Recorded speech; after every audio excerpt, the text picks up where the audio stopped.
జీవితం గడుపుతున్న కొద్ది సంతోషంగా జీవితం సాగిపోతుంది, హాయిగా ఉంటుందని గడుపుతున్నాడు. చెయ్యని పాపం లేదు.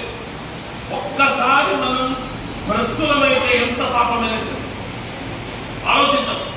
కొందరు చెప్తాను, ఇది నవ్వులు ఇక్కడ చెప్తావు, నీకు ఆకలి బాగా నీకు తెలిస్తే, అన్నం విలువ నీకు తెలిస్తే, నువ్వు ఆ ఆకలి తట్టుకోలేక నువ్వు దొంగతనం చేస్తావు లేదో అప్పుడు నీకన్నీ ఇష్టం టిక్కు దొంగేసుకుంటే రాత్రి 2 గంటలకు పట్టడం డబ్బాతో పట్టుకొచ్చేస్తే ఎప్పుడు చెప్పడం చెప్పడానికి గీతలు గౌతముడు ఇలాగ ఎలా చనిపోయినప్పుడు ఎంత పతనమో అంత పతనం అయిపోయాడు. ఒక రోజున దోపిడీ చేశాడు, బంగారం మూట కట్టాడు, బుధాలు వేసుకున్నాడు. మూట కట్టి వాళ్ళందరినీ బెదిరించే సమయంలో ఒక ఏనుగుల గుంపు వచ్చి మీద పడింది. ఎవరికి వాళ్ళని కొద్ది వేసులు తొక్కండి, వీళ్ళు మాత్రం